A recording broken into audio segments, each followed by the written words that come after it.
வணக்கம். ரொம்ப சிக்கலான விஷயங்களை கூட ரொம்ப சிம்பிளா படங்களோட விளக்குற இந்த நிகழ்ச்சிக்கு உங்களை வரவேற்கிறேன். இன்னைக்கு நாம ட்ரேடிங் உலகத்துக்குள்ள கொஞ்சம் ஆழமா போக போறோம். அதாவது மார்க்கெட் திறக்கறதுக்கு முன்னாடியே ஒரு தெளிவான பிளானை எப்படி ரெடி பண்றதுன்னு பார்க்க போறோம். இன்னைக்கு நாம மார்க்கெட் மேல போகுமா இல்ல கீழே வருமானு கணிக்க போறதில்ல. அதுக்கு பதிலா ஒரு அனலிஸ்டோட ப்ரீ மார்க்கெட் கேம் பிளானை எடுத்து அதை அலசி ஆராய்ஞ்சு இந்த மார்க்கெட்டோட ஏற்ற இறக்கத்தை அவங்க எப்படி ஒரு கலையா கையாள்றாங்கன்னு புரிஞ்சுக்க போறோம். இது ப்ரிடிக்ஷனை பத்தினது இல்ல, ப்ரிப்பரேஷனை பத்தினது. சரி, வாங்க விஷயத்துக்குள்ள போலாம். முதல்ல மார்க்கெட்டோட ஒட்டுமொத்த நிலைமை என்னன்னு பாப்போம். அப்புறம் பேங்க் நிஃப்டிக்குன்னு இருக்கிற ஸ்பெசிஃபிக் கேம் பிளான ஆழமா பாப்போம். இதுல இருந்து நாம கத்துக்க வேண்டிய முக்கியமான பாடங்கள் என்ன?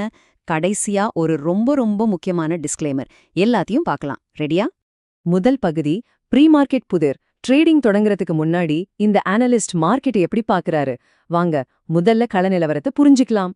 சோ இங்க அனலிஸ்ட் ரெண்டு வித்தியாசமான சவால்களை நம்ம முன்னாடி வைக்கிறாரு. ஒரு பக்கம் பாத்தீங்கன்னா நிஃப்டி ஒரு குறிப்பிட்ட ரேஞ்சுக்குள்ள சிக்கி தவிக்குது, எங்க போகும்னு தெரியாம ஒரு மாதிரி நிலையற்ற தன்மையில இருக்கு. இன்னொரு பக்கம் பேங்க் நிஃப்டி ஒரு முக்கியமான சப்போர்ட்ல நிக்குது. இது ஒரு மாதிரி செய் அல்லது செத்து மடிங்கிற நிலைமை. அது உடைஞ்சா பெரிய வீழ்ச்சி வரலாம், இல்ல அங்கிருந்து மேலையும் போகலாம். ரெண்டுக்குமே தனித்தனி கவனம் தேவை. இப்போ பேங்க் நிஃப்டிக்கு வருவோம். இந்த அனலிஸ்டோட அணுகுமுறை ரொம்ப சிம்பிள்.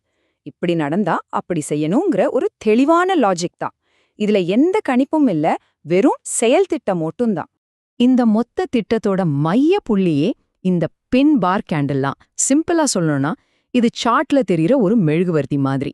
அதோட நீண்ட வால் என்ன சொல்லுதுன்னா, விலை கீழே போனப்போ வாங்குறவங்க ரொம்ப வலுவா உள்ள வந்து விலைய டக்குன்னு மேல தள்ளியிருக்காங்கன்னு அர்த்தம். பயப்படாதீங்க, இங்க நாங்க வாங்க ரெடியா இருக்கோம்னு சொல்ற மாதிரி ஒரு சிக்னல் இது.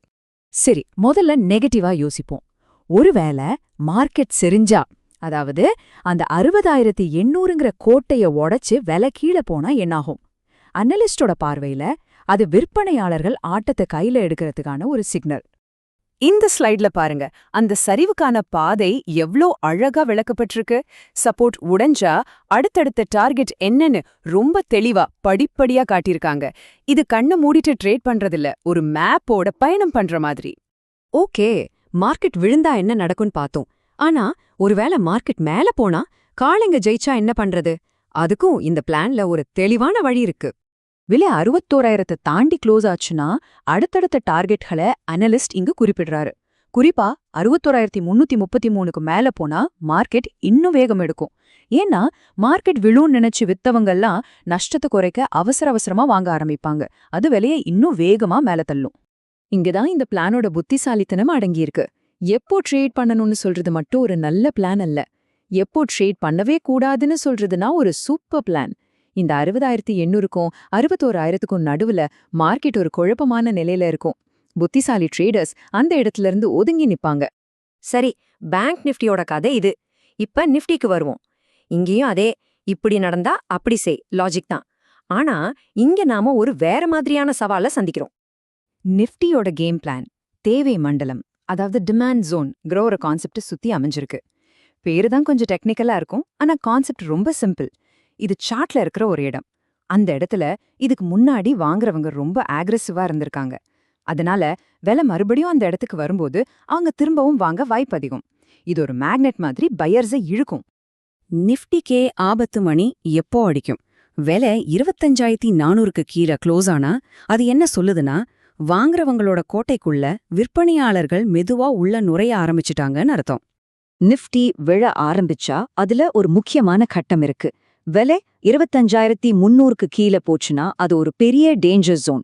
அங்கிருந்து நேரா 25,000ங்கிற அந்த முக்கியமான ரவுண்ட் நம்பர் வரைக்கும் கூட போக வாய்ப்பு இருக்கு. இந்த ரவுண்ட் நம்பர்ஸ் எப்பவுமே மார்க்கெட்ல ஒரு மனரீதியான தாக்கத்தை ஏற்படுத்தும். ஆனா வாங்குறவங்க தங்களோட இடத்தை விட்டு கொடுக்கலனா என்னாகும்? ஒருவேளை அவங்க விலைய 25,500க்கு மேல தள்ளிட்டா அப்போ ஆட்டம் காளைங்க பக்கம் திரும்பிடும். இங்க பாருங்க, மார்க்கெட் மேல போனா அதுக்கான பாதை எவ்வளவு தெளிவா இருக்கு. மார்க்கெட் வலிமையா இருந்தா அடுத்தடுத்த டார்கெட் என்னன்னு இந்த பிளான்ல குழப்பமே இல்லாம சொல்லிருக்காங்க. மறுபடியும் பேங்க் நிஃப்டி மாதிரியே நிஃப்டிக்கும் ஒரு நோ ட்ரேட் ஜோன் இருக்கு. இந்த 100 பாயிண்ட் ரேஞ்சுக்குள்ள மார்க்கெட் ஒரு புயல் மாதிரி இருக்கலாம், வேகமா நகரும். ஆனா எந்த பக்கம் போகுதுன்னு தெரியாது. இந்த மாதிரி புயல் இருந்து ஒதுங்கி இருக்கிறது தான் புத்திசாலித்தனம். சரி, இந்த நம்பர்ஸ் எல்லாம் நாளைக்கோ அடுத்த வாரமோ மாறலாம். ஆனா இந்த அனலிஸ்டோட சிந்தன முறையிலிருந்து நாம கத்துக்க வேண்டிய நிரந்தரமான பாடங்கள் என்ன? அதுதான் உண்மையான தங்கம். இந்த ஸ்லைட்ல இருக்கிறது வெறும் அட்வைஸ் கிடையாது. இது ட்ரேடிங்கோட பொன் விதிகள். இண்டிகேட்டர்ஸ் மாதிரி கருவிகளை மட்டும் நம்பாம மார்க்கெட்டோட மொழியான பிரைஸ் ஆக்ஷனை படிங்க. தண்ணி தெளிவா இல்லாதப்போ மீன் பிடிக்க நினைக்காதுங்க. தெளிவான நீரோட வர்ற வரைக்கும் காத்திருக்கிற அந்த ஒழுக்கம் தான் ஒரு ட்ரேடரோட மிகப்பெரிய பலம். இது ஒரு பாதுகாப்பு கவசம் மாதிரி. இப்போ நாம இந்த முழு பகுப்பாய்வோட மிக மிக முக்கியமான ஒரு விஷயத்துக்கு வந்திருக்கோம். தயவு செஞ்சு இத ரொம்ப கவனமா கேளுங்க. இந்த அனலிஸ்ட் ரொம்ப தெளிவா சொல்றாரு, நான் ஒரு செபி ரெஜிஸ்டர்ட் அனலிஸ்ட் கிடையாது. இது முழுக்க முழுக்க ஒரு கல்வி நோக்கத்திற்காக மட்டுமே. இதோட அர்த்தம் என்னன்னா, இது உங்களுக்கு என்ன வாங்கணும் என்ன விக்கணும்னு சொல்ற வீடியோ இல்ல. இது எப்படி ஒரு பிளான உருவாக்கணும்னு கத்துக் கொடுக்கற ஒரு வீடியோ. இங்க இருக்கிற நம்பர்ஸ் எல்லாம் வெறும் உதாரணங்கள் தான். அதுக்கு பின்னாடி இருக்கிற சிந்தனை முறைய கத்துக்கிறது தான் உண்மையான நோக்கம். ஆக ஒரு நல்ல திட்டம்ங்கிறது எதிர்காலத்தை கணிக்கிறதில்ல, எதிர்காலத்துக்கு தயாரா இருக்கிறது தான்னு இந்த பகுப்பாய்வு தெளிவா காட்டுது. இது நம்ம எல்லார் முன்னாடியும் ஒரு முக்கியமான கேள்வியை வைக்குது. உங்க சொந்த ட்ரேடிங் கேம் பிளான்ல நீங்க என்ன நடந்தாலும் மீறவே மாட்டேன்னு ஒரு விதி வச்சிருப்பீங்கல்ல, அந்த ஒரு விதி என்ன? யோசிச்சு பாருங்க. உங்க பதில்ல தான் உங்க வெற்றி அடங்கியிருக்கு.